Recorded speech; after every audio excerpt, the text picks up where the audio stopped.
Hello friends, இன்றைக்கி நம்ம சேனலில் என்ன பார்க்க போகிறோன்னா மிக முக்கியமான ஒரு ஜோதிட தாள்களை தான் இப்போ இந்த வீடியோவில் பார்க்க போகிறோம். ஆக்சுவலி உங்களோட ராசிப்படி என்ன நடக்குங்கிறத நீங்கள் தெரிஞ்சுக்கிட்டிங்கனாவே அதற்கேற்ப நடந்து பயன் பெறலாம். ஆக்சுவலி நம்ம வாழ்க்கையில் நடக்கக்கூடிய எல்லா நல்லது கெட்டதுகளுக்கு காரணமே நவக்கிரகங்கள் தான். நவக்கிரகங்கள் ஒவ்வொரு நாளுமே ஒவ்வொரு மாதிரி மாறும். அந்த மாதிரி மாற மாற நம்மளுக்கு பலன்கள் மாறிக்கிட்டே இருக்கும். ஒரு சில நேரம் நமக்கு அதிர்ஷ்ட பலன் கிடைக்கும், ஒரு சில நேரம் நமக்கு ஆபத்தான பலன் கிடைக்கும். ஸோ அதிர்ஷ்டமோ ஆபத்தோ அது என்ன மாதிரியான பலன் கிடைக்கும் அப்படிங்கிறத நாம் தெரிஞ்சுக்கிட்டு அதற்கேற்ப நாம் நடந்தாவே பல ஆபத்துக்கள்லேருந்து தப்பிக்கலாம். அந்த வகையில் இப்போ ஆங்கில மாதத்தில் 9வது மாதமான செப்டம்பர் மாதமானது பிறந்து நடந்துட்டுருக்கு. உங்கள் ராசி கடக ராசியாக இருந்ததுன்னா இந்த வீடியோவை பாருங்கள். மெயினாக இந்த 2 பேரை உங்கள் வாழ்க்கையில் நம்பவே நம்பாதீங்க.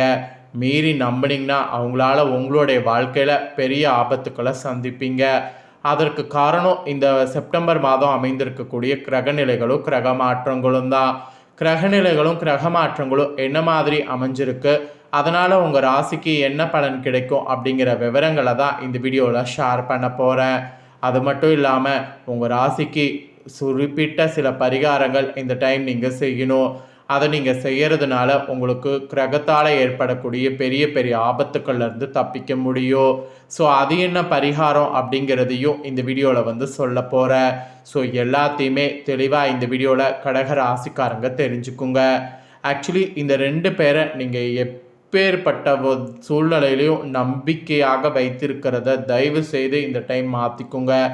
ஏன்னா அவங்களால தான் நீங்கள் பெரிய ஆபத்தை சந்திக்க இருக்கிறீங்க. என்னடா இப்படி சொல்கிறனே அப்படின்ட்டு நினைக்க வேண்டாம். கொஞ்சம் இந்த மாதம் கவனமாக இருக்கணும். சரி, கிரகநிலைகள் கிரக மாற்றங்கள் என்னங்கிறத முதல்ல உங்களுக்கு ஷேர் பண்ணுறேன். அதை முதல்ல இந்த வீடியோவில் தெரிஞ்சுக்குங்க. ஸோ கடகராசிக்காரங்களுக்கான பலன்களை பார்க்கலாம் வாங்க. கடகராசி புனர்பூஷம் 4ஆம் பாதம், பூஷம் ஆயில்யம் பிறந்தவங்களுக்கு இந்த கணிப்பு கரெக்டாக இருக்கும். ஸோ கடகராசி இந்த நட்சத்திரத்தில் பிறந்தவங்க வீடியோவை பாருங்கள். கிரகநிலை முதல்ல என்ன மாதிரி அமைஞ்சிருக்குங்கிறத சொல்கிறேன், அதை தெரிஞ்சுக்குங்க. ராசியில் சுக்கிரன், தனவாக்கு குடும்பஸ்தானத்தில் சூரிய புதன் கேது, தைரிய வீரியஸ்தானத்தில் செவ்வாய், பஞ்சமஸ்தானத்தில் சந்திரன், அஷ்டமஸ்தானத்தில் சனி ராகு. இதில் அஷ்டமஸ்தானத்தில் சனி வக்ரத்தோடு ராகுவோடு இருக்கிறாரு. அயனசைன போகஸ்தானத்தில் குரு. இந்த மாதிரி தான் கிரகநிலைகள் உங்களுக்கு வரப்போகுது. அதே போல் கிரக மாற்றங்களும் இந்த மாதம் ஏகப்பட்டது இருக்குது. ஃபஸ்ட்டு ஆல்ரெடி நடந்தது பார்த்திங்கன்னு வச்சுக்கோங்களேன். செப்டம்பர் 11ஆம் தேதி அன்னைக்கு தனவாக்கு குடும்பஸ்தானத்திலிருந்து புதன் தைரிய வீரியஸ்தானத்துக்கு மாறிட்டார். அப்புறம் செப்டம்பர் 14ஆம் தேதி அன்னைக்கு தைரிய வீரியஸ்தானத்திலிருந்து செவ்வாய் சுகஸ்தானத்துக்கு மாறிட்டார். அப்புறம் செப்டம்பர் 5ஆம் தேதி அன்னைக்கு ராசியிலிருந்து சுக்கிரன் தனவாக்கு குடும்பஸ்தானத்துக்கு மாறிட்டார். அப்புறம் செப்டம்பர் 16ஆம் தேதி தனவாக்கு குடும்பஸ்தானத்திலேருந்து சூரியன் தைரிய வீரியஸ்தானத்துக்கு மாறிட்டார்.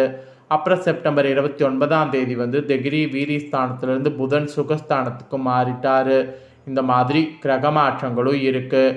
கிரக மாற்றங்கள் கிரகநிலைகள் இதனோட அடிப்படையில் உங்களுக்கான பலன்கள் என்னங்கிறத சொல்கிறேன்.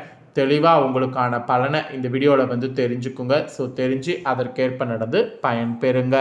சரி, பலன்கள் என்னங்கிறத பார்க்கலாமா வாங்க. அடுத்தவர் செய்யக்கூடிய இடையூறுகளை உங்களுக்கு சாதகமாக பயன்படுத்தக்கூடிய சாமர்த்தியமுடைய கடக ராசினருக்கு இந்த மாதம் எடுத்த காரியத்தை எப்படி செய்து முடித்து விடுவீங்க. மெயினாக சுப செலவுகள் ஏற்படும். வேலை காரணமாக வீட்டை விட்டு வெளியில் தங்க சூழ்நிலை நேரலாம். இதெல்லாம் நீங்கள் பிளான் பண்ணிங்கன்னா பின்னடைவு ஏற்படுவதிலிருந்து தப்பிக்க முடியும். அப்புறம் பணவரவு எதிர்பார்த்தபடி இருக்கும். பெரியவர்களுடைய நேசமானது கிடைக்கும். வாகன யோகமானது உண்டாகும். வாகன யோகம் உண்டாகும் போதே வாகனத்தை வாங்கணும்னு நினைக்கக்கூடிய கடகராசிக்காரங்க வாங்குங்க. யோகம் இல்லாத போது வாங்கணும்னு நினச்சிங்கன்னா கண்டிப்பாக உங்களுக்கு ஆபத்து தான். அதனால் யோகம் இருக்கக்கூடிய போதே வாகனம்லாம் வாங்கிருங்க. அதுக்கப்புறமேட்டு தொழில் வியாபாரம் செய்யக்கூடிய உங்கள் ராசிக்கு வாக்கு வன்மையால் எல்லாமே சிறப்பாக நடக்கும். அதனால் வாக்கு வன்மையை நிறைய வைத்துக்குங்க. பழைய பாக்கிகள்லாம் உங்களுக்கு ஈஸியாக வசூலாகும். புதிய வாடிக்கையாளர்கள்லாம் இருப்பாங்களா, அவங்களாம் உங்களுக்கு நிறைய கிடைப்பாங்க. அதே போல் உத்தியோக ரீதியாக நிறைய உங்களுக்கு உத்தியோக தொடர்பான பயணங்கள் செல்ல வாய்ப்புகள் நேரும். உத்தியோகத்தில் புத்தி சாதுரியத்தால் மேல் அதிகாரிகள் கொடுத்த வேலையை சிறப்பாக செய்து முடிப்பீங்க. அதனால் மேல் அதிகாரிகள் கொடுத்த வேலையை மட்டும் செய்ய மறக்காதீங்க, சிறப்பாக செய்து முடிப்பீங்க. அதனால தான் சொல்கிறேன். ஸோ புத்தி சாதுரியத்தால் கண்டிப்பாக பார்த்தீங்கன்னு வச்சுக்கோங்களேன், திறமையை வெளிப்படுத்துங்க. இந்த மாதிரியெல்லாம் திறமையாக இருக்கிறது இந்த டைம் ரொம்ப முக்கியம்.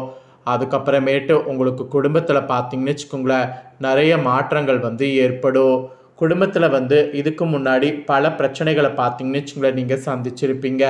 குடும்பத்தில் இருந்த குழப்பங்கள்லாம் நீங்கோ, கணவன் மனைவிக்கிடையே இருந்த மன வருத்தமெல்லாம் நீங்கோ, பிள்ளைகளுக்கு தேவைப்படக்கூடிய பொருட்களை வாங்கி கொடுப்பீங்க. பெண்களுக்கு கூட காரியங்களில் இருந்த பின்னடைவு நீங்கோ, எதிர்பார்த்த பணவரவு எதிர்பார்த்ததுக்கு மேலே கிடைக்கும். ஸோ பணவரவு எதிர்பார்த்தது போல் உங்களுக்கு இருக்குங்கிறதுனால பணவரவை சேமிக்கிறது ரொம்ப முக்கியம். அதே போல் பெண்களுக்கு கூட பார்த்தீங்கன்னு வச்சுக்கோங்களேன், எடுத்த காரியத்தில் ரொம்ப கவனமாக இருக்கணும். ஸோ எடுத்த காரியத்தில் கவனம் இல்லாமல் இருந்திங்கன்னா பெரிய பெரிய ஆபத்துக்களை சந்திக்க வேண்டியதாக இருக்கும். ஸோ அதனால் எடுத்த காரியத்தில் என்ன பண்ணுமோ அதை கரெக்டாக பண்ணி கவனமாக இருங்க. ஸோ இது பெண்களுக்கு பார்த்தீங்கன்னு வச்சுக்கோங்களேன் ஒரு ஸ்பெஷலாக சொல்லப்பட்டிருக்கு. அதுக்கப்புறமேட்டு பார்த்தீங்கன்னு வச்சுக்கோங்களேன், உங்களுக்கு குடும்பத்தில் இந்த மாதிரி இருக்குன்னா அரசியலில் இருக்கக்கூடிய உங்கள் ராசிக்காரங்களுக்கு கட்சி ரகசியங்களை வெளியிட வேண்டாம். அந்த மாதிரி வெளியிட்டிங்கன்னா அது உங்களுக்கு ஆபத்தில் முடியும். தொகுதியில் மதிப்பு கூடும். கோஷ்டி ரீதியாக பார்த்தீங்கன்னு வச்சுக்கோங்களேன், பூசலையும் தாண்டி சாதிப்பதற்கு வாய்ப்பு இருக்குது. இது அரசியல் துறையில் இருக்கிறவங்களுக்கு சொல்லப்பட்டிருக்கு. இதே கலைத்துறையில் இருக்கிறவங்களுக்கு யதார்த்தமான படைப்புகள் மூலம் அனைவருடைய கவனத்தையும் ஈர்க்க முடியும். அதனால் யதார்த்தமான படைப்புகள் ரொம்ப முக்கியம். வேற்றுமொழி வாய்ப்புகளால் புகழடைவீங்க. சம்பள பாக்கிகளாக உங்களுக்கு கைக்கு வரும். மாணவர்களுக்கு புத்தி சாதுரியம் வெளிப்படும். கல்வியில் இருந்த தொய்வு நீங்கும். இந்த மாதிரி தான் உங்களுக்கு கவனமாக சில விஷயங்களை இருக்கணும் என்பது குறிப்பிடப்பட்டிருக்கு. இப்போ நட்சத்திரத்துக்கு ஏற்ப சொல்கிறேன், அதையும் தெரிஞ்சுக்குங்க. ஃபஸ்ட்டு புனர்பூசம் 4ஆம் பாதத்தில் பிறந்த கடகராசிக்கு சொல்லப்பட்டிருக்கு. இதில் பிறந்தவங்களுக்கு இந்த டைம் உடற்சோர்வு உண்டாகலாம். பூர்வீக சொத்துக்கள் மூலம் வரக்கூடிய வருமானம் தாமதப்படும். ஆனால் திருமண தொடர்பான முயற்சிகளில் சாதகமான நிலை இருக்கும். தொழில் வியாபார தொடர்பான காரியங்களில் எதிர்பார்த்த தடை ஏற்பட்டு நீங்கோ. பணவரவு அதிகரிக்கும். எதிர்பார்த்த பண உதவி சேரும். உத்தியோகத்தில் இருப்பவங்க மேல் அதிகாரிகளை அனுசரித்து செல்வது நல்லது. புனர்பூசம் 4ஆம் பாதத்தில் பிறந்த நட்சத்திரக்காரங்க இப்போ நான் சொன்ன இதற்கேற்ப நடந்துக்குங்க. அப்புறம் பூஷமில் பிறந்த கடகராசிக்கு சொல்லப்பட்டிருக்கு. உங்களுக்கு இந்த மாதம் அலுவலக தொடர்பான பணிகளில் தாமதங்கள் ஏற்படும். ஸோ எதிலும் கவனம் தேவை என்பது உங்களுக்கு ஃபஸ்ட்டு பார்த்தீங்கன்னு வச்சுக்கோங்களேன் சொல்லப்பட்டிருக்கு. அப்புறம் மெயினாக குடும்பத்தில் நிறைய வீண் வாக்குவாதங்களை தவிர்த்து சாதாரணமாக பேசுவது நல்லது. வாழ்க்கை துணையோடு இருந்த மனஸ்தாபங்கள் விலகும். நண்பர்கள் உறவினர்களுடைய வருகை இருக்கும். பிள்ளைகள் நல்ல அக்கறை காட்டணும், இல்லைனா கஷ்டம். இது பூஷமில் பிறந்த கடகராசிக்கு சொல்லப்பட்ட எச்சரிக்கை. இதற்கேற்ப நடந்து பலன் பெறுங்க. நெக்ஸ்ட்டு ஆயில்யம் பிறந்த கடகராசிக்காரங்களுக்கு சொல்லப்பட்டிருக்கு. இந்த மாதம் உங்கள் ராசிக்கு பார்த்தீங்கன்னு வச்சுக்கோங்களேன், வீண் வாக்குவாதங்கள் தவிர்ப்பது நல்லது. கடும் முயற்சிகளுக்கு பலன் தர மாதிரி சூழ்நிலை அமையும். செலவு மெயினாக அதிகரிக்கும். சாதகமான சூழ்நிலையானது உங்களுக்கு காணப்படும். குடும்பத்தில் மகிழ்ச்சிங்கிறது நிலவும். மற்றவர்களுக்கு உதவி செய்ய வேண்டும் என்ற எண்ணம் உண்டாகும். விட்டு சென்ற நண்பர் மீண்டும் சேர்வாங்க, அதனால் மகிழ்ச்சி உண்டாகும். ஸோ கடகராசிக்கு ஆயில்யம் பிறந்தவங்களுக்கு இதுதான் பலன். உங்கள் நட்சத்திரத்துக்கு ஏற்பவும் யாரை நம்பணும் யாரை நம்பக்கூடாதுங்கிறத எல்லாமே சொல்லிட்டேன். இதற்கேற்ப நடந்து பலன் பெறுங்க.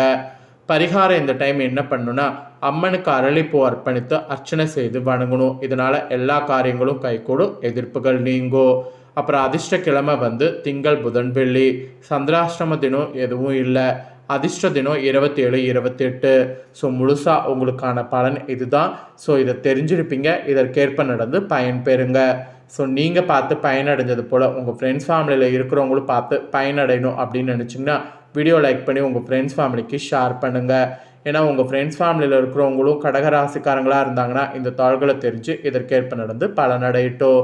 ஸோ கண்டிப்பாக வீடியோ லைக் பண்ணி ஷேர் பண்ணுங்கள். உங்கள் ஃப்ரெண்ட்ஸ் ஃபேமிலியில் இருக்கிறவங்களும் பார்த்து பலனடையட்டும். நெக்ஸ்ட்டு நம்ம சேனலில் நிறைய வீடியோ போடப்படும். அதை எல்லாமே உடனுக்குடனே தெரிந்து கொள்ள மறக்காமல் நம்ம சேனலை சப்ஸ்கிரைப் பண்ணுங்கள், கூட பெல் பண்ண ப்ரெஸ் பண்ணுங்கள். இதே போல் சுவாரஸ்யமாக வேறொரு வீடியோவில் உங்களை சந்திக்கிறேன். நன்றி.